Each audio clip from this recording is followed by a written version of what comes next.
नमस्कार दोस्तों, मैं जीत कुमार स्वागत करता हूं आप सभी का राउज आईएएस के डीएनएस हिंदी प्रोग्राम में। दोस्तों, आज हम 29 दिसंबर 2023 के the Hindu and Indian express के जितने भी महत्वपूर्ण आर्टिकल हैं जो कि आपकी अपकमिंग यूपीएससी सीएससी की परीक्षा के लिहाज से महत्वपूर्ण साबित हो सकते हैं, उन आर्टिकल्स को आज के इस लेक्चर में हम डिस्कस करेंगे। सो बेसिकली आज हमें 3 आर्टिकल्स इस लेक्चर में डिस्कस करने हैं। 3 आर्टिकल्स कौन कौन से हैं? पहला आर्टिकल है मुदियट्टू के करके। मुदियट्टू क्या है? एक बेसिकली नृत्य है, डांस है केरला का। ठीक है, इसके बारे में डिस्कस करेंगे जो कि द हिंदू के पेज नंबर 6 पर आपको देखने को मिल जाएगा। सो बेसिकली मुदियट्टू की क्या है, बेसिकली इमेज बना रखी है, वहां पर जाकर आप देख सकते हैं। सेकंड है वर्ली पेंटिंग। द हिंदू के पेज नंबर 9 पर आपको देखने को मिल जाएगी वर्ली पेंटिंग। तो क्या है ये पेंटिंग, कौन इसे बनाता है, क्या इसकी विशेषताएं हैं? क्वेश्चन यूपीएससी के द्वारा फिर से पूछा जा सकता है वर्ली पेंटिंग पर, तो इसके बारे में डिस्कस करेंगे। थर्ड आर्टिकल है भारत रूस संबंध, जो कि द हिंदू के पेज नंबर 10 पर आपको देखने को मिल जाएगा। भारत और रूस के संबंध को मुख्य परीक्षा के लिहाज से डिस्कस करेंगे, जबकि मुदियट्टू और वर्ली पेंटिंग के टॉपिक को हम प्रीलिम्स के लिहाज से डिस्कस करेंगे। ठीक है, तो चलिए एक एक करके तीनों आर्टिकल्स को डिस्कस करते हैं।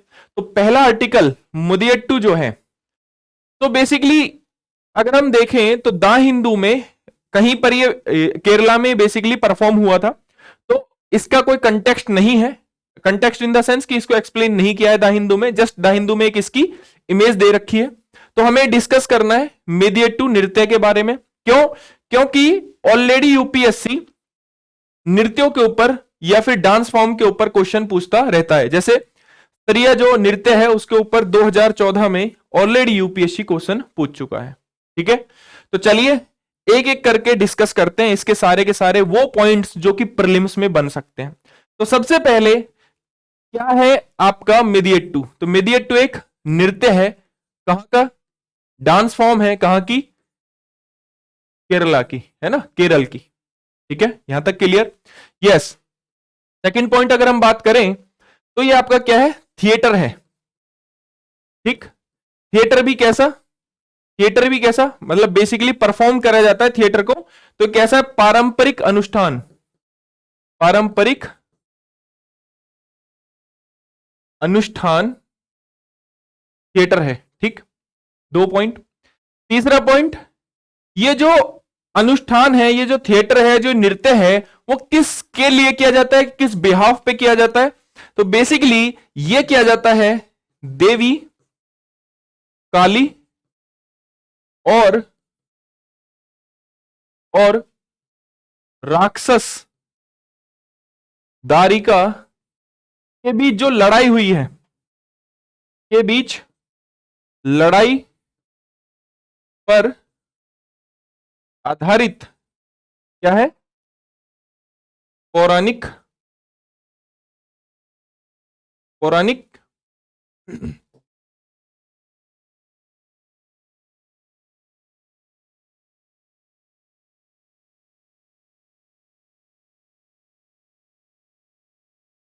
तो बेसिकली ये क्या है आपका? पौराणिक कहानियों पर आधारित है। ठीक है, पौराणिक कहानियों पर आधारित है। तो बेसिकली क्या है आपका? नृत्य है केरला का, थिएटर है, पारंपरिक अनुष्ठान थिएटर है, देवी काली और राक्षस दारिका के बीच जो लड़ाई हुई है, उस लड़ाई के पर आधारित जो पौराणिक कथाएं हैं या पौराणिक कहानियां हैं, उसको इस नृत्य के माध्यम से क्या किया जाता है? पेश किया जाता है। ठीक है, इसके अलावा अगर हम बात करें, आई होप आपने वो नोट कर लिया होगा, इसके अलावा ये देवी भद्रकाली और भद्रावती पंथ के जो लोग हैं, इसके क्या है? समर्थक हैं। ठीक है, कब ये परफॉर्म किया जाता है? तो फेब के बाद और मई के बाद। तो बेसिकली आपका क्या होता है? फसल कटाई के बाद केरला में इसको क्या किया जाता है? परफॉर्म किया जाता है, परफॉर्म किया जाता है। ठीक है, ये आपको याद रखना है। और कहां किया जाता है? अगेन देवी भद्रकाली के मंदिर में। ये जो भी मंदिर है मंदिर में। ठीक है, आई होप आपने 5-6 पॉइंट्स नोट, जो इतने भी पॉइंट्स हुए हैं अभी तक नोट कर लिए होंगे। पहला कि एक नृत्य है, अनुष्ठान, पारंपरिक अनुष्ठान थिएटर है। कहां का है? केरला का है। बेसिकली क्या होता है इसमें, जो देवी भद्रकाली है और राक्षस दारिका है, उन दोनों के बीच जो लड़ाई हुई थी, उन लड़ाई पर आधारित जो पौराणिक कहानियां हैं उसके बेसिस पर जो नृत्य होता है वही है आपका मेदिएट्टू नृत्य। उसके बाद अगर हम बात करें तो भद्रकाली और भद्रावती पंथ के इसके समर्थक हैं। फसल हार्वेस्टिंग के टाइम पे परफॉर्म होता है देवी भद्रकाली के मंदिर में। एक महत्वपूर्ण खबर और इससे संबंधित, या एक महत्वपूर्ण फैक्ट इससे संबंधित यह है कि इसको यूनेस्को की मानवता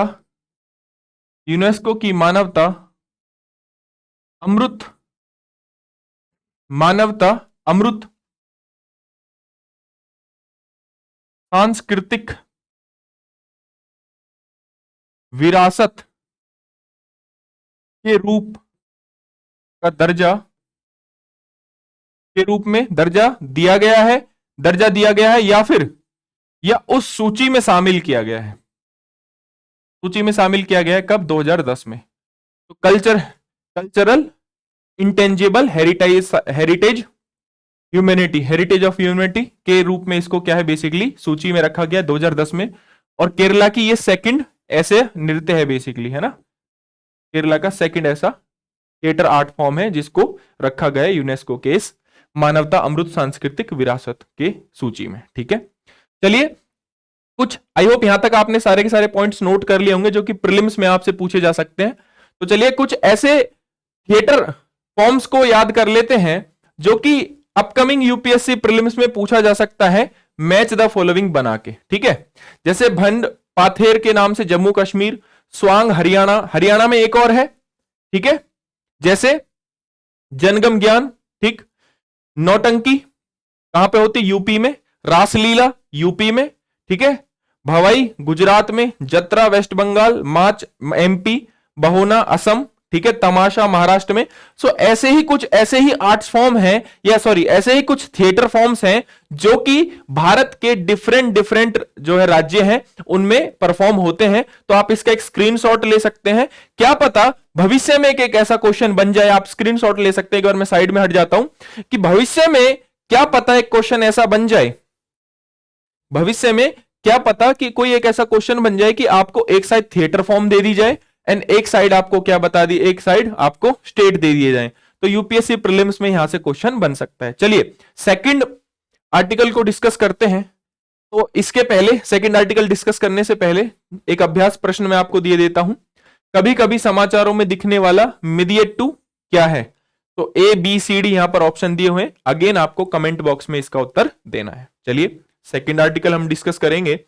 अगर हम सेकंड आर्टिकल जो है डिस्कस करते हैं तो सबसे पहले समझते हैं सेकंड आर्टिकल का कंटेक्स्ट। ठीक है, तो हाल ही में क्या हुआ है कि दिल्ली में इनहेरेंट आर्ट फोरम की एक प्रदर्शनी में वर्ली पेंटिंग का भी प्रदर्शन किया गया है।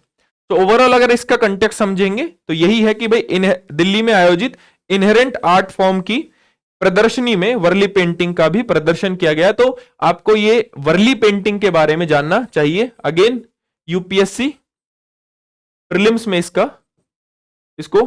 इसके ऊपर बेसिकली क्वेश्चन बन सकता है। ठीक है, अगेन आप कनेक्ट कर सकते हैं इसको आर्ट एंड कल्चर वाले पार्ट से, हिस्ट्री के, और जो लास्ट आर्टिकल मेदिएट्टू नृत्य करा था वो भी आर्ट एंड कल्चर वाले पार्ट में आ जाएगा। ठीक, तो चलिए सबसे पहले बात करते हैं इस वर्ली पेंटिंग की। अब वर्ली पेंटिंग इंपॉर्टेंट क्यों है? क्योंकि ऑलरेडी यूपीएससी बनी ठनी जैसे टाइप की शैली 2018 में सुप्रसिद्ध चित्र बनी ठनी किस शैली का है, इस प्रकार क्वेश्चन पूछ चुका है। तो अगेन क्वेश्चन वर्ली पेंटिंग से पूछा जा सकता है।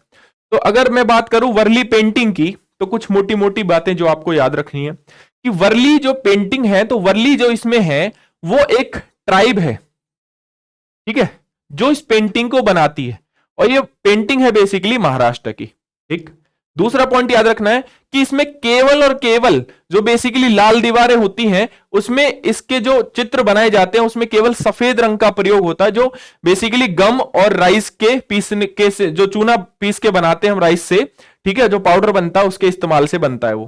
केवल और केवल व्हाइट क्या है पेंट हम इसमें यूज करते हैं लाल दीवारों पर। कहां का है? महाराष्ट्र का। वर्ली क्या एक जनजाति है बेसिकली जो इसको बनाती है, ठीक है।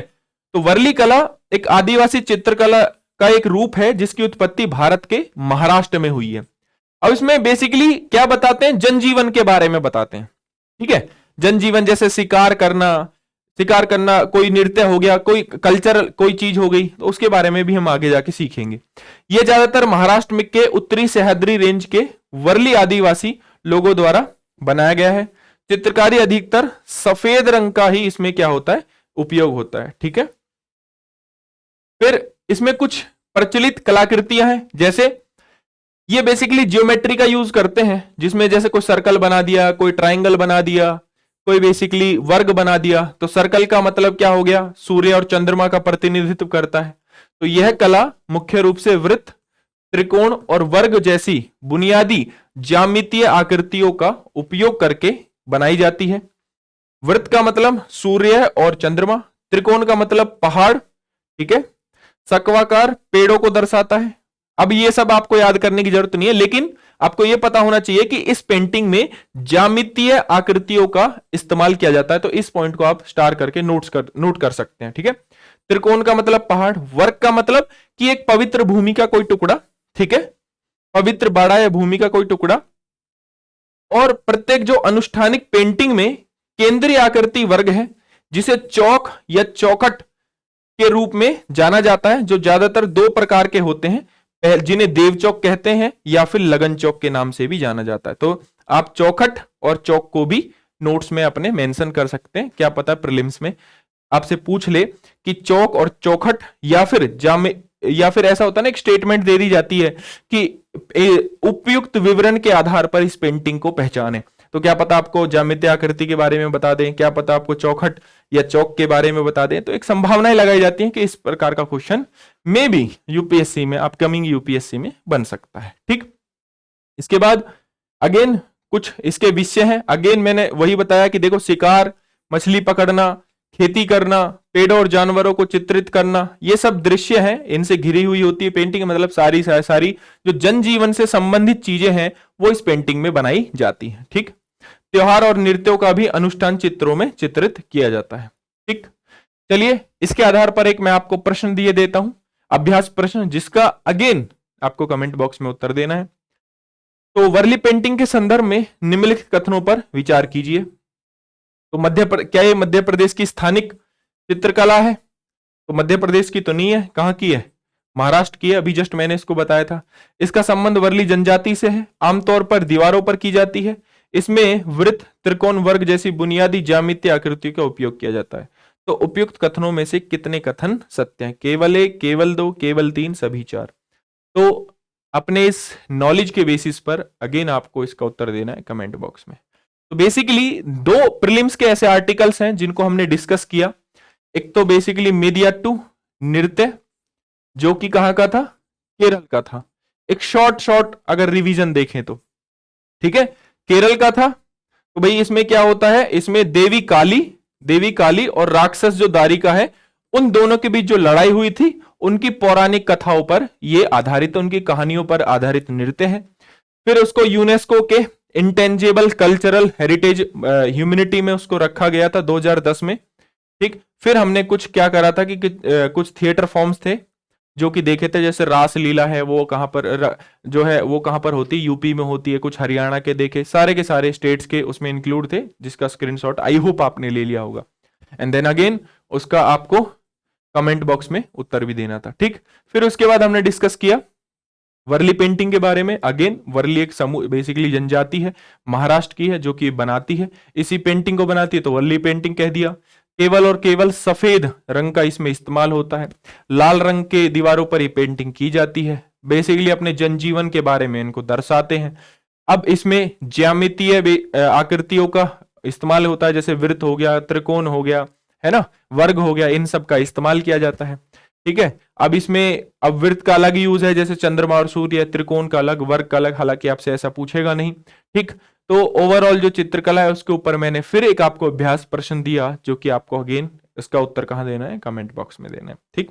चलिए नेक्स्ट आर्टिकल डिस्कस करते हैं जो कि संबंधित है भारत और रूस के संबंध से। ठीक है, अगर आर्टिकल का कंटेक्स्ट हम देखें, द हिंदू का ये आर्टिकल है, आर्टिकल का कंटेक्स्ट अगर हम देखें तो भारत के जो एस जयशंकर है, external affair minister S Jaishankar हैं, वो विजिट पर हैं रशिया के। ठीक है, इस वीक विजिट पर है रशिया के, उसके संबंध में आर्टिकल आया है। ठीक, अब यहां पर हमें अगेन भारत और रूस के संबंधों के बारे में जानना है, क्योंकि आर्टिकल स्पेसिफिक एक पॉइंट की ही बात करता है केवल, जबकि हमें ओवरऑल भारत और रूस के संबंध को कवर करना है ताकि हमारा बेसिक पार्ट भी साथ साथ कवर हो जाए। ठीक है, तो आपको भारत और रूस के संबंध पर फिर कुछ और चीज देखने की आवश्यकता नहीं है, तो कुछ अगर मेन मेन पॉइंट्स भी अगर हमें याद रह गए तो हम अच्छा उत्तर लिख के ले जाएंगे। ठीक है, देखिए अगर मैं अंतरराष्ट्रीय संबंधों की बात करूं तो अंतरराष्ट्रीय संबंधों में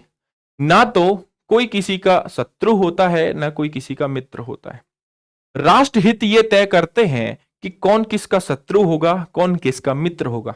अगर हम यूएसए की ही बात ले लें तो यूएसए 1971 की वॉर में अगर देखें तो हमारे अपोजिट था, और आज यूएसए से हमारे जो भारत और अमेरिका के संबंध को आप देखोगे तो वो एक अलग ही स्तर पर है।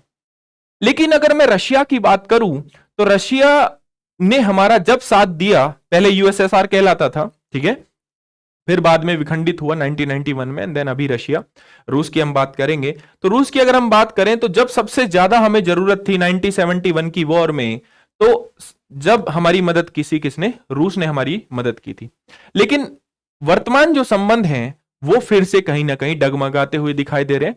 मतलब इस प्रकार से हमारे संबंध प्रगाढ़ नहीं है भारत और रूस के, जैसा कि 1971 में हुआ करते थे। ठीक, चलिए बात करते हैं सबसे पहले कि भारत और रूस के संबंधों का महत्व क्या है, क्यों भारत रूस भारत के लिए महत्वपूर्ण है, क्या भारत और रशिया का जो संबंध है उसके क्या सिग्निफिकेंस है, क्या उसका महत्व है। चलिए सबसे पहले प्रकाश डालते हैं उस बिंदु पर। देखिए अगर हम बात करें किसी भी महत्व की तो सबसे पहला महत्व यह दिखाई देता है कि अगर आपने देखा होगा रूस जो है यूनाइटेड नेशन संयुक्त राष्ट्र सुरक्षा परिषद का कैसा सदस्य है, स्थायी सदस्य है। ठीक है, तो अगर अगर रूस भारत का रूस यूएनएससी का स्थायी सदस्य है तो पहली बात ये भारत के लिए यूएनएससी की स्थायी सदस्यता की मांग कर सकता है अगर इससे हमारे अच्छे संबंध होंगे तो। दूसरा, जो हमारे कश्मीर विवाद है, ठीक है, उसमें रूस पाकिस्तान के खिलाफ वीटो पावर का यूज करता है, और कश्मीर के जो अंतरराष्ट्रीयकरण जो मुद्दा है उसके अंतरराष्ट्रीयकरण को बचाता भी है, और यूएनएससी में जब भी वो मुद्दा आता है वो कहीं ना कहीं नल एंड वॉइड हो जाता है जब वीटो पावर का रूस हमारे पक्ष में क्या करता है, इस्तेमाल करता है। सेकंड, अगर हम देखें रूस को तो रूस जब हमारे काम आया जब हमें सबसे ज्यादा उसकी नीड थी। 1971 की वॉर आपको याद होगी जब यूएसए ने अपना फ्लीट भेज दिया था, एंड देन रशिया ने, जो यूएसएसआर है, उसने हमारे लिए जो अपना फ्लीट भेजा था। देन उसके बाद 1971 से हम कहने लगे कि रशिया हमारा ट्रू फ्रेंड है। ठीक है, तो अगेन जब हमारी सबसे ज्यादा नीड थी हमको तो भी रशिया हमारे काम आया। अगर मैं बात करूं थर्ड महत्व की, थर्ड महत्व है ऊर्जा सुरक्षा। ठीक, देखिए जैसे अगर मैं मिडल ईस्ट की बात करूं, जैसे ओपेक बन रहा है, ओपेक प्लस में तो खैर रशिया भी है, तो जैसे ओपेक बन रहा है या मिडल ईस्ट में अशांति फैली हुई है मान लीजिए, है ना, क्या पता आपस में युद्ध हो जाए दोस्तों के बीच, है ना। तो अगर मिडल ईस्ट में अशांति होगी, ओपेक जो देश है वो मिलकर क्या करेंगे, क्रूड ऑयल के प्राइस को बढ़ा देते हैं। और जिस हिसाब से सिनेरियो चल रहा है पूरे विश्व में, रूस और यूक्रेन का जो युद्ध चल रहा है उसमें रूस पर लगे हैं बेसिकली सैंक्शन लगे हुए हैं। अब यह हमारे लिए एक अवसर की तरह भी है, क्योंकि रूस हमें क्या कर रहा है, रशिया हमें क्या कर रहा है, कम दाम पर तेल दे रहा है, क्रूड ऑयल जो है कम दाम पर हमें प्रोवाइड कर रहा है। अगेन राष्ट्रहित, राष्ट्र का पैसा बचेगा, है ना। तो कहीं ना कहीं हमारी ऊर्जा सुरक्षा में भी रूस काम आ रहा है। इसके अलावा कुडान कुलाम कुडानकुलम जो है रशिया न्यूक्लियर पावर प्लांट है जो कि तमिलनाडु में है। अगेन किसकी मदद से बनाया जा रहा है? किसकी मदद से बना गया? रशिया और इंडिया ने दोनों ने मिलकर बनाया। एक है रूपर न्यूक्लियर पावर प्लांट जो कि बांग्लादेश में मिलकर इंडिया और रशिया दोनों मिलकर उसे डेवलप कर रहे हैं वहां पर। ठीक है, तो कहीं ना कहीं ये एक, कहीं ना कहीं अगर हम देखें तो ऊर्जा सुरक्षा में भी हमारा सहयोग करता है रूस। थर्ड हम देखें कि और क्या महत्व है, और महत्व है सुरक्षा उपकरण की। अगर हम बात करें, एक महत्व ये भी है। ये कैसे महत्व हो सकता है? देखिए, एक रिपोर्ट आती है सिपरी की, जिसमें जो भी हथियारों का लेन देन होता है, जो भी निर्यात होता है, उस पर एक रिपोर्ट निकालती है सिपरी। उसका कहना है कि 1992 से लेकर 2015 तक, काफी लंबा समय है ये, 1992 से लेकर 2015 तक लगभग लगभग 70% जितने भी डिफेंस इक्विपमेंट्स हैं या जितने भी हथियार हैं वो हमने कहां से लिए हैं? रशिया से लिए हैं। कहां से लिए हैं? रशिया से लिए। 70% लगभग लगभग, ये मैं नहीं कह रहा हूं, ये सिपरी की रिपोर्ट है। ठीक, तो हम कह सकते हैं कि देखिए यहां पर हमारा एक सिग्निफिकेंस है। इसके बाद मैं बात करूं तो एक आईएनएस सबमरीन है बेसिकली। तो सबमरीन कैसी है? न्यूक्लियर सबमरीन है।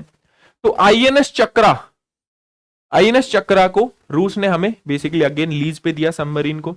आईएनएस विक्रमादित्य एयरक्राफ्ट अगेन हमें रूस ने दिया। ये हमें पता होना चाहिए। और क्या महत्व हो सकता है रूस का? और पॉइंट सोचिए कि चाइना को, चीन को हम काउंटर करने में मदद ले सकते हैं रशिया से। तो कहीं ना कहीं चाइना को काउंटर करने में रशिया हमारी मदद कर सकता है। ठीक है, तो कहीं ना कहीं एक मीडिएटर की तरह तो देखते ही हैं, क्योंकि एक प्लेटफॉर्म है RIC, जहां पर रशिया, इंडिया, चाइना तीनों के जो विदेश मंत्री हैं वो आकर बैठते हैं और अपनी अपनी बातें क्या करते हैं, बेसिकली जितने भी हमारे संबंध है द्विपक्षीय लेवल पर भी और तीनों देश के जो संबंध है उनको बेहतर करने के लिए ये आपस में मिलते हैं। और कहीं ना कहीं अगर यहां पर रशिया देखें तो एक मध्यस्थता भी कर सकता है। तो कुछ ऐसे संबंध हैं जिसकी वजह से हम कह सकते हैं कि रूस जो है हमारा एक एक ट्रू फ्रेंड है। और उसी के आधार पर रूस जो है उसका आज भी भारत के जो अंतरराष्ट्रीय जितने भी संबंध हैं, जो संबंध हैं देशों में, वो कहीं ना कहीं आज भी रूस उसमें फिट बैठता है। ठीक, या फिर ब्रह्मोस ही क्यों ना हमने डेवलप करी हो साथ मिलके। बहुत सारे ऐसे डिफेंस टाइज हैं, इकोनॉमिक कॉपरेशन है जो हम एक साथ मिलके कर रहे हैं। तो कहीं ना कहीं रूस का महत्व आज भी हमारे संबंधों में बना हुआ है। ठीक, चलिए आगे बात करते हैं। अब देखिए, कोई भी आप आर्टिकल पढ़ रहे हैं, जैसे इसको समझाने से पहले मैं आपको बता देता हूं कि कोई भी आप संबंध पढ़ रहे हैं किसी भी अंतरराष्ट्रीय संबंध में, किन्हीं दो देशों के संबंधों के बारे में आप पढ़ रहे हैं, देशों के संबंधों के बारे में आप पढ़ रहे हैं, तो आपको क्या क्या चीजें रखनी है शामिल, कि उस देश का महत्व क्या है, एक दूसरे के लिए क्या महत्व है, यह हमें पता होना चाहिए। दूसरा, अगेन राजनीतिक संबंध, एक हो सकता है आर्थिक संबंध, ठीक है, एक होता है आपका रक्षा संबंध, एक हो सकता है आपका सांस्कृतिक संबंध, ठीक, एक ऊर्जा सुरक्षा, ऊर्जा हो सकता है या फिर ऊर्जा वगैरह या इंफ्रा वगैरह जो भी है, ये हालांकि इसको आर्थिक वाले में ही इंक्लूड कर लिया जाता है, लेकिन वहां पर चीजों को यहां अलग से इंक्लूड किया जा सकता है। इसके बाद क्या क्या चुनौतियां हैं ये हमें पता होनी चाहिए, क्या क्या समाधान है उसके, चुनौतियों के समाधान, वे फॉरवर्ड हमेशा पता होना चाहिए। और ऐसे कौन कौन से प्लेटफॉर्म्स हैं जहां पर जो सदस्यता है वो दोनों देश साझा करते हैं, ठीक है, तभी एक अच्छा वे फॉरवर्ड भी हो सकता है उन सदस्यताओं को यूज कर सके। देखिए इस प्लेटफॉर्म पर मान लीजिए भारत और रूस मिलता है, तो अगेन यहां पर हम इसका इस्तेमाल कर सकते हैं अपने जो है द्विपक्षीय संबंधों को सुधारने में। ठीक, तो कोई भी दो देशों का अगर हम संबंध देखें तो कहीं ना कहीं 4 से 5 पॉइंट ऐसे हैं जो कि, जैसे हम भारत बांग्लादेश की बात करें, मैंने भारत और श्रीलंका के रिलेशन भी बताए हैं अपनी वीडियो में, जैसे 1 नवंबर की अगर आप मेरी वीडियो देखोगे तो वहां पे मैंने समझाया हुआ है। ठीक है, तो ओवरऑल सारी की सारा निचोड़ यही निकल के आता है किसी भी टॉपिक में जब हम संबंधों की बात करते हैं। तो चलिए सबसे पहले हम बात करते हैं अगेन राजनीतिक संबंधों की। देखिए भारत और रूस जो है दोनों के बीच लगातार समिट होते रहते हैं, वार्षिक शिखर सम्मेलन दोनों के बीच होते रहते हैं, भारत के प्रधानमंत्री और रूस के राष्ट्रपति के बीच। ठीक है, जहां पर रणनीतिक साझेदारी में सर्वोच्च संस्थागत संवाद तंत्र है, जहां पर दोनों एक दूसरे से अपने द्विपक्षीय संबंधों को बेहतर करते हैं। कुछ उसके आउटपुट अगर मैं बताऊं तो 19th जब समिट हुआ था, 9वां वार्षिक जब शिखर सम्मेलन हुआ था, तो इसमें डील हुई थी इंडिया और रशिया के बीच। S-400 रशिया ने इंडिया को दिया।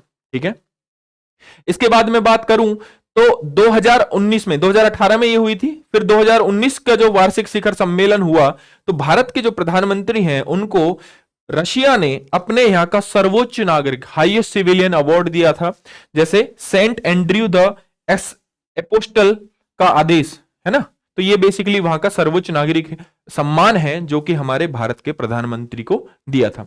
इसके बाद अगर मैं बात करूं तो कुछ ऐसे अंतर सरकारी आयोग हैं जो कि साल दर साल मिलते रहते हैं और जहां पर जैसे व्यापारिक, आर्थिक, वैज्ञानिक, तकनीक और सांस्कृतिक सहयोग, सैन्य तकनीक सहयोग। तो इसमें क्या करते हैं, जो डिफेंस मिनिस्टर है वो आपस में मिलते हैं और अपने जितने भी सैन्य तकनीकी सहयोग है उस पर वार्ता करते हैं और लगातार हर वर्ष ये चीजें होती है। और यहां पर व्यापार, आर्थिक संबंध, वैज्ञानिक, तकनीकी और सांस्कृतिक सहयोग से रिलेटेड बातें होती रहती हैं। तो ये दो आयोग हैं जहां पर हमेशा हम रूस के साथ वार्ता करते रहते हैं। इसके बाद रूस के साथ हम ब्रिक्स में, ठीक है, एससीओ में सम्मेलन में, एससीओ शिखर सम्मेलन में, ठीक है, आरआईसी में तो 3 ही कंट्री हैं, विदेश मंत्रियों की बैठक जैसे मंच, द्विपक्षीय बातचीत, क्षेत्रीय मुद्दों को संबोधित करने और राजनीतिक संबंधों को बढ़ावा देने के अवसर प्रदान करते हैं। ठीक, तो ये सारी की सारी चीजें कि इन मंचों पर मान लीजिए ब्रिक्स का कोई समिट हुआ तो इसमें इंडिया और रशिया अपने बायलेटरल रिलेशन को भी सुधार सकती है, एक साइड में जाकर अपने बात कर सकते हैं। ऐसा हुआ भी है, जैसा अभी जब मैंने आपको COP28 समझाया था, मेरी COP28 वाली वीडियो आई होप आपने देखी होगी, तो मैंने वहां पर बताया था कि इधर जैसे हमारे यहाँ गंगा रिवर सिस्टम है ना, हमने गंगा रिवर सिस्टम को क्लीन करने के लिए नमामि गंगे प्रोग्राम चलाया, ऐसे मिसिसिपी में चला हुआ है। तो वो दोनों यूएसए, अब समिट देखिए COP28 में यूएनएफसीसी की बहुत सारे देश आए हुए हैं, ठीक है, लगभग 195 से अबव देश हैं, ठीक है, वो सारे के सारे आए हुए हैं, लेकिन दोनों ने बायलेटरली यानी कि द्विपक्षीय तौर पर एक इनिशिएटिव शुरू कर लिया। अब वो फिर बाद में कहां पर पहुंच गया, बाकी और उसमें 8-10 देश शामिल हो गए, जो भी है। ठीक, तो ऐसे भी हम क्या कर सकते हैं, द्विपक्षीय संबंधों को सुधार सकते हैं। बात करते हैं हम रक्षा सहयोग की। अब रक्षा सहयोग में मैं पहले ही आपको बता चुका हूं कि देखिए सिप्री की जो रिपोर्ट है वो ये कहती है कि 1992 से लेकर 2015 तक भारत ने 70% अपने जो डिफेंस इक्विपमेंट और हथियार हैं वो लगभग कहां से मंगाए हैं, रशिया से मंगाए हैं, या फिर रूस पर वो डिपेंडेंट है। निर्भरता कहीं ना कहीं हमारी रूस पर है। ठीक, रूस से भारत ने S-400 लिया है, ठीक है, ब्रह्मोस भारत ने और रूस ने मिलकर बनाई है, ठीक है। एक है केमो हेलीकॉप्टर 226T हेलीकॉप्टर, यह भी भारत और रूस ने क्या करा है, मिलके बनाया है, ठीक है। इसके अलावा INS चक्रा लीज पर दी हमें, ठीक, और इक्विपमेंट भी प्रोवाइड करवाया। सुखोई 30 हमने कहां से लिया, रूस से लिया। इसके अलावा सुखोई 30 के अलावा और इक्विपमेंट वगैरह भी कौन दे रहा है, अगेन रशिया दे रहा है। सुखोई 30 के अलावा INS विक्रमादित्य एयरक्राफ्ट जो है कहां का है, हमें रशिया से मिला वो, ठीक। इसके अलावा और क्या हो सकता है, एक हमारी मिलिट्री एक्सरसाइज है इंदिरा करके, ठीक है, रशिया की और इंडिया की, और रशिया की क्या है, एक मिलिट्री एक्सरसाइज है, ठीक, ये भी हम याद कर सकते हैं, ठीक। इसके अलावा रशिया ने हमें T-90 टैंक्स जो दिए हैं, भीष्मा जिनको कहते हैं, T-90 टैंक्स हमें रशिया ने दिए हैं। इसके अलावा अगर हम एनर्जी और इंफ्रा की बात करें, एनर्जी की बात करें तो मैं पहले ही बता चुका हूं, कुडानकुलाम रशिया की मदद से हमने डेवलप किया तमिलनाडु में। रूपर रशिया और इंडिया मिलकर, रशिया और इंडिया मिलकर कहां पर, बांग्लादेश में बना रहे हैं रूपर न्यूक्लियर पावर प्लांट। उसके बाद हम बात करें कि जब से यूक्रेन से वॉर छिड़ी है रशिया की, तब से क्या हुआ है कि सस्ते दरों पर हमें क्रूड ऑयल हमें मिल रहा है, ठीक है। और आपको पता है कि रशिया के पास अकूत भंडार है किसके, बेसिकली गैस के और तेल के, ठीक। तो ये सारे के सारे पॉइंट्स को आप मेंशन कर सकते हैं, ठीक। इसके अलावा आर्थिक संबंधों की बात करें कि कहां कहां पर रशिया और इंडिया आपस में आर्थिक सहयोग कर रहे हैं, तो पहला अगर मैं बात करूं तो जो 5 देश मतलब 5वें स्थान पर है, बेसिकली 5वां सबसे बड़ा व्यापारिक भागीदार है अमेरिका, चीन, यूएई और सऊदी अरेबिया के बाद रूस भारत का 5वां सबसे बड़ा व्यापारी भागीदार है। हालांकि रूस के साथ, रशिया के साथ जो है हमारा जो ट्रेड है वो नेगेटिव में है, मतलब यहां पर हम एक्सपोर्ट कम करते हैं और इंपोर्ट ज्यादा करते हैं। दोनों देशों ने इंटेंड किया कि द्विपक्षीय तौर पर हमें क्या करना है, निवेश को 50 बिलियन 2025 तक और 30 बिलियन क्या करना है, व्यापार को लेके जाना 30 बिलियन डॉलर तक। अब इसमें क्या हो कि व्यापार तो ऑलरेडी 44 बिलियन तक पहुंच चुका है, लगभग 44 बिलियन तक ऑलरेडी पहुंच चुका है। तो द्विपक्षीय जो निवेश है उसकी बात यहां पर अभी पूरा नहीं हो पाया है, ठीक। एक फार ईस्ट डेवलपमेंट है, ठीक है। तो भारत ने क्या करा, यूरेशियन इकोनॉमिक जो फोरम है वहां पर जाकर भाग लिया और भारत रूसी सुदूर पूर्व के विकास के लिए $1 बिलियन की ऋण सुविधा प्रदान करेगा, लाइन ऑफ क्रेडिट दी है, 1 बिलियन की लाइन ऑफ क्रेडिट दी है रशिया को। और इसके अलावा भारतीय कंपनियों ने रूस के तेल और गैस क्षेत्र में करीब करीब $5.5 अरब का भी निवेश किया है। इसके अलावा एक चीज मैं और आपको बता दूं इस डायग्राम के माध्यम से या फिर कि व्लादिवोस्तोक को हमें कनेक्ट करना है, ऐसा प्रस्ताव रखा गया है कि चेन्नई से व्लादिवोस्तोक को हम क्या कर देते हैं, कनेक्ट कर देते हैं, है ना। जब ये जो है रूसी सुदूर पूर्व क्षेत्र को क्या करना है, हमें डेवलप करना है, रूसी सुदूर पूर्वी क्षेत्र, ठीक है। तो फार ईस्ट एरिया ऑफ रशिया को हमें क्या करना है, डेवलप करना है। उस डेवलपमेंट में हमने क्या कहा है कि चलिए हम ऐसा करते हैं, एक प्रस्ताव रखते हैं कि व्लादिवोस्तोक को चेन्नई से एक मैरीटाइम रूट के थ्रू कनेक्ट करते हैं, ठीक है। एक मैरीटाइम रूट के थ्रू क्या करते हैं, कनेक्ट करते हैं। अब इससे फायदा क्या होगा, इससे फायदा यह होगा कि इंडो पैसिफिक रीजन में, ठीक है, भारत की एक तो प्रेजेंस बढ़ जाएगी, दूसरा इंडो पैसिफिक रीजन के भी साउथ चाइना सी में भी भारत की इससे क्या बढ़ जाएगी, प्रेजेंस बढ़ जाएगी। और कहीं ना कहीं जब हम व्यापार करेंगे चेन्नई टू व्लादिवोस्तोक, तो ओवरऑल जो बेसिकली हम क्या कर रहे हैं कि जो सामान एक्सपोर्ट कर रहे हैं रशिया को, वो क्या है, टाइमली पहुंच जाएगा, ठीक है, समय से पहुंच जाएगा क्योंकि डिस्टेंस कम है, ठीक। अगर व्लादिवोस्तोक देखना ही है तो आप देख सकते हैं यहां पे देखिए आपका व्लादिवोस्तोक, ठीक है, और चेन्नई कहीं कहीं यहां पे है आपका, तो यहां से कनेक्ट करेंगे इसको मैरीटाइम रूट को, तो चाइना बेसिकली साउथ चाइना सी में इंडो पैसिफिक रीजन में भारत की प्रेजेंस भी बन जाएगी। एंड देन यहां से अगर आप मैरीटाइम रूट से सामान भेजेंगे तो वो इजिली अवेलेबल भी हो पाएगा, टाइमली पहुंच भी पाएगा, ठीक। इसके बाद साइंस एंड टेक के क्षेत्र में कहां कहां सहयोग कर रहे हैं, तो देखिए हम मिशन लॉन्च करेंगे गगनयान, तो उसके जो एस्ट्रोनॉट्स हैं जो उसमें जाएंगे, ठीक है, मानव युक्त अंतरिक्ष मिशन है गगनयान परियोजना। इसके लिए भारतीय अंतरिक्ष यात्रियों को ट्रेनिंग जो है, प्रशिक्षण जो है करने में मदद कर रहा है रशिया। 2007 में भारत और रूस ने बेसिकली एक समझौता किया था उपग्रह प्रक्षेपण से रिलेटेड, ग्लोनास नेविगेशन का यूज, रिमोट सेंसिंग और बाहरी अंतरिक्ष के अन्य सामाजिक अनुप्रयोगों सहित बाहरी अंतरिक्ष के शांतिपूर्ण उपयोग के सहयोग के लिए समझौते पर हस्ताक्षर हुए थे। ठीक है, ऐसा ही बेसिकली टेररिज्म के अगेंस्ट जो है भारत के साथ लगातार रशिया खड़ा रहता है। टेररिज्म के अलावा साइबर सिक्योरिटी में भी भारत के साथ रशिया जो है खड़ा रहता है। बात करें सांस्कृतिक सहयोग की, तो कल्चरल जो रिलेशन है हमारे वो और ज्यादा बेहतर होते जा रहे हैं। क्यों? करीब 4500 भारतीय ऐसे हैं, छात्र ऐसे हैं जो मेडिकल की पढ़ाई और अपने टेक्नोलॉजी जो मेडिकल और तकनीकी संस्थान है उसमें नॉमिनेटेड मतलब नामांकित है, इनरोल है, जो बेसिकली वहां से पढ़ाई कर रहे हैं। ठीक है, नॉमिनेटेड गलत है ना, इनरोल है। ठीक, उसके अलावा 20 रूसी संस्थानों में लगभग 1500 रूसी छात्रों को नियमित रूप से क्या हिंदी पढ़ाई जा रही है।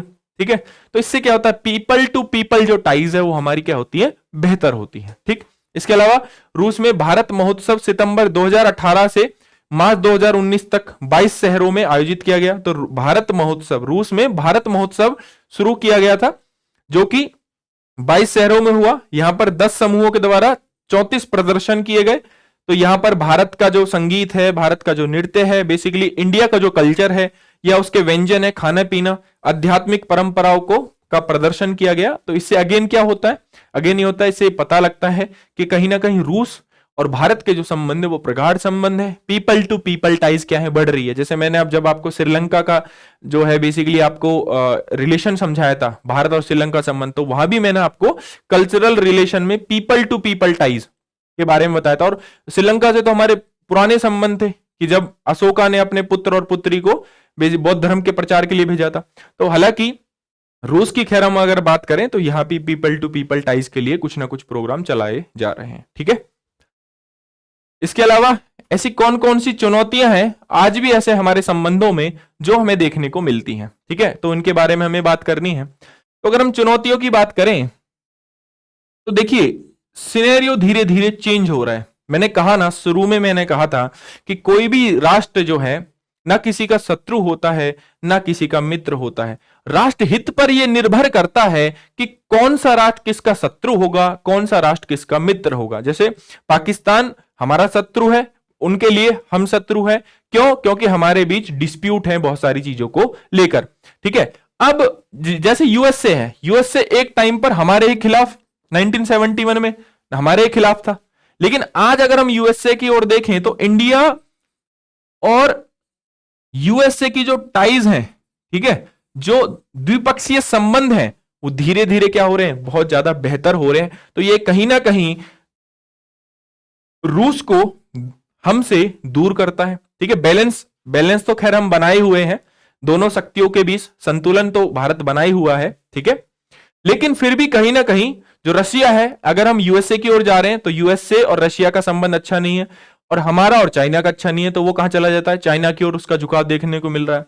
अब जैसे हम यूएसए के साथ देखिए कॉम कासा कुछ एग्रीमेंट है, बेका ऐसे कुछ एग्रीमेंट है जो कि हमने ऑलरेडी इनसे साइन कर लिए हैं।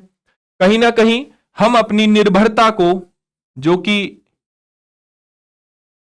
हथियारों से संबंधित थी, उसको हम क्या कर रहे हैं, रूस के मामले में कम कर रहे हैं, है ना, 70% से कहीं ना कहीं घटा रहे हैं। तो अब हमारे जो बेसिकली हथियार या इक्विपमेंट सप्लाई करने वाला यूएसए है ना, इसके अलावा इजराइल है, ठीक, सऊदी अरेबिया है। तो ये कहीं ना कहीं एक डिफेंस टाइज अगर हमारे किसी और देश के साथ बढ़ रहे हैं और कोई और देश दूसरा इस देश का, बेसिकली रशिया का ही अगर मैं बात करूं तो रशिया और इसके संबंध अच्छे नहीं है, तो ऑटोमेटिकली हमारे जो संबंध है वो रशिया के साथ इतने प्रगाढ़ नहीं रहेंगे जितने कि पहले हुआ करते थे। ठीक है, दूसरा और क्या इश्यू हमें दिखाई दे रहा है कि जो रशिया है उसका जो झुकाव है वो ऐसे अगर इसको देखें तो किसकी ओर ज्यादा हो रहा है, चाइना की ओर। कैसे हो रहा है, देखो हमें भी S-400 दिया, उसको भी S-400 दिया, हमें सुखोई 30 दिया, उसको सुखोई 35 दिया। तो जो चीज हमें बेच रहा है रशिया, वो उसको भी बेच रहा है ना, चाइना को। ठीक। तीसरा, जब हम बात करते हैं आरआईसी की, है ना, आरआईसी जैसे प्लेटफॉर्म की जहां पर तीनों देश शामिल है, रशिया, इंडिया और चाइना, तो इसका कोई हमें आउटपुट देखने को नहीं मिलता है, इसका कोई हमें आउटपुट देखने को नहीं मिलता है। ठीक। इसके अलावा और क्या समस्याएं हो सकती हैं, और क्या समस्या हो सकती है हमें रशिया के साथ। ठीक। तो अब इन सारी चीजों की वजह से, जैसे मेरे यूएसए, इजराइल वगैरह इन सबसे संबंध अच्छे हो रहे हैं, तो चाइना का one belt one road initiative को ज्वाइन कर लिया, किसने, रशिया ने, जो कि जिसका अपोज कौन करता है, इंडिया अपोज करता है। ठीक है। तो ये कहीं ना कहीं जो कुछ चुनौतियां हैं जो भारत और रूस के संबंध में हमें देखने को मिलती हैं। तो ऐसे में आगे की राह क्या हो या सॉल्यूशन क्या हो, सिंपल सी बात है कि जैसे आरआईसी जैसे प्लेटफॉर्म है, G20 में हम साथ हैं, एससीओ जैसे समिट जो होते हैं, ब्रिक्स में हम साथ हैं। ठीक है। तो ऐसे समिट्स में या ऐसे प्लेटफॉर्म का यूज करके लगातार बातचीत करते रहना चाहिए। अगर कोई बीच में कुछ समस्या है तो समस्या का निदान भी होना चाहिए। और इसके अलावा और क्या संबंध, और क्या हो सकते हैं कि भाई हम अपनी जो निर्भरता है अगेन कम करें। ठीक है। दूसरा, यूएसए और रशिया के बीच संबंधों का एक संतुलन हमें बिठाना होगा। ठीक है। ना तो यूएसए को ही लगे कि ये तो बिल्कुल हमारी, ना तो रशिया को लगे कि ये यूएसए के पक्ष में ज्यादा झुक गए, ना ही यूएसए को लगे कि तो रशिया के पक्ष में ज्यादा हो गए, ना रशिया को ये लगे कि यूएसए के पक्ष में ज्यादा हो गए। तो कहीं ना कहीं हमें संबंधों में संतुलन भी बना के चलना होगा, है ना। सो इसके अलावा 3 पॉइंट्स तो मैंने आपको बता दिए। तो ऐसे दो और क्या सॉल्यूशन हो सकते हैं, ऐसे और कौन से 2 वे फॉरवर्ड हो सकते हैं, आप मुझे बताएंगे कमेंट बॉक्स में। ठीक है। तो कमेंट बॉक्स में आए वो सभी का उत्तर आएगा कि ऐसे और कौन कौन से वे फॉरवर्ड हो सकते हैं जिससे हमारा और रशिया का जो है संबंध जो है फिर से प्रगाढ़ हो या फिर और ज्यादा बेहतर हो। तो ऐसे 2 बेसिकली आपको वे फॉरवर्ड बताने हैं। ठीक। चलिए दोस्तों, तो राउज आईएएस के डीएनएस हिंदी प्रोग्राम में आज ही के लिए इतना ही। मिलते हैं नेक्स्ट लेक्चर में। Thank you so much.